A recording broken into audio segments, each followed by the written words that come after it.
دو نوجوان سیدنا عمر رضی اللہ تعالی عنہ کی محفل میں داخل ہوتے ہی محفل میں بیٹھے ایک شخص کے سامنے جا کر کھڑے ہو جاتے ہیں اور اس کی طرف انگلی کر کے کہتے ہیں، یا عمر۔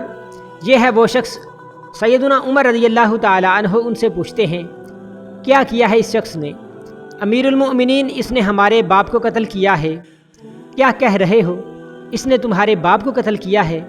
سیدنا عمر رضی اللہ تعالی عنہ پوچھتے ہیں۔ سیدنا عمر رضی اللہ تعالی عنہ اس شخص سے مخاطب ہو کر پوچھتے ہیں، کیا تو نے ان کے باپ کو قتل کیا ہے؟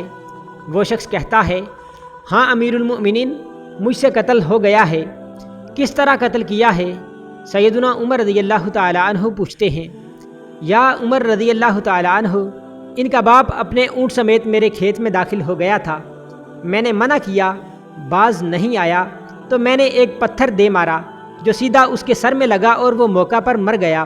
پھر تو قصاص دینا پڑے گا، موت ہے اس کی سزا۔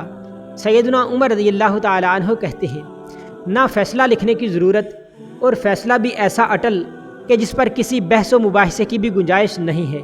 نہ ہی اس شخص سے اس کے کنبے کے بارے میں کوئی سوال کیا گیا ہے، نہ ہی یہ پوچھا گیا ہے کہ تعلق کس قدر شریف خاندان سے ہے، نہ ہی یہ پوچھنے کی ضرورت محسوس کی گئی ہے کہ اس کا تعلق کس معزز قبیلے سے تو نہیں ہے، معاشرے میں کیا رتبہ یا مقام ہے۔ ان سب باتوں سے بھلا سیدنا عمر رضی اللہ تعالیٰ عنہ کو مطلب ہی کیا ہے؟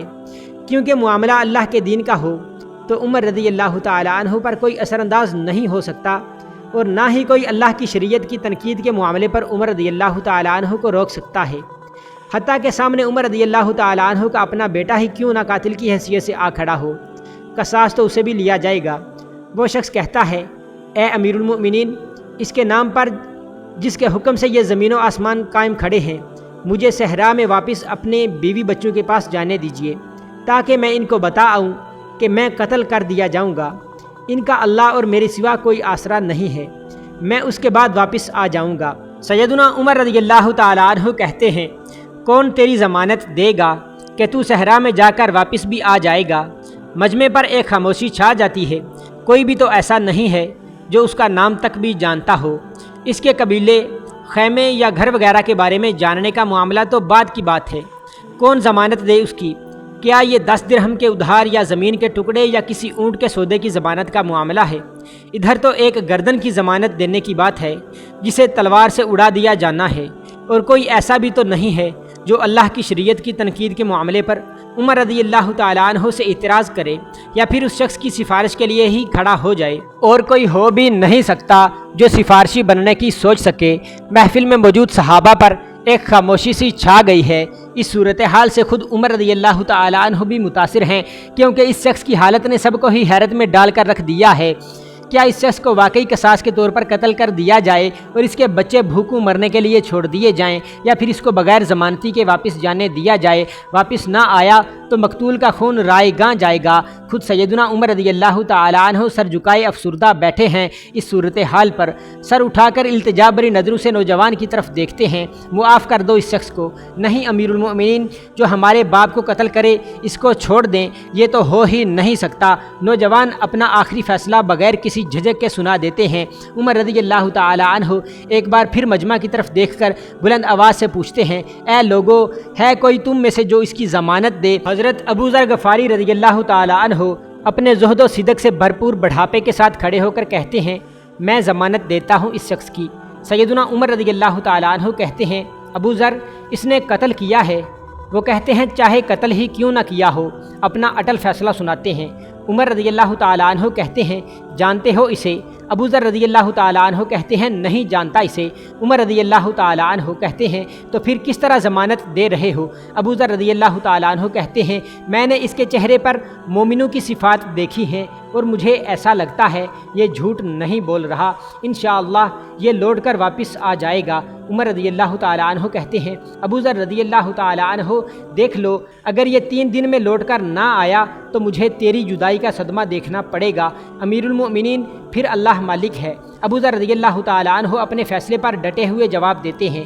سیدنا عمر رضی اللہ تعالیٰ عنہ سے 3 دن کی مہلت پا کر وہ شخص رخصت ہو جاتا ہے، کچھ ضروری تیاریوں کے لیے، بیوی بچوں کو الوداع کہنے کے لیے، اپنے بعد ان کے لیے کوئی راہ دیکھنے کے لیے اور اس کے قصاص کی ادائیگی کے لیے قتل کیے جانے کی غرض سے لوٹ کر واپس آنے کے لیے، اور پھر 3 راتوں کے بعد عمر رضی اللہ تعالیٰ عنہ بھلا کیسے اس امر کو بھلا پاتے؟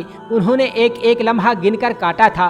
نماز عصر کے وقت شہر میں منادی کرا دی جاتی ہے، نوجوان اپنے باپ کا قصاص لینے کے لیے بے چین، اور لوگوں کا مجمع اللہ کی شریعت کی تنفیذ دیکھنے کے لیے جمع ہو چکا ہے۔ ابو ذر بھی تشریف لاتے ہیں اور آ کر عمر رضی اللہ تعالیٰ عنہ کے سامنے بیٹھ جاتے ہیں۔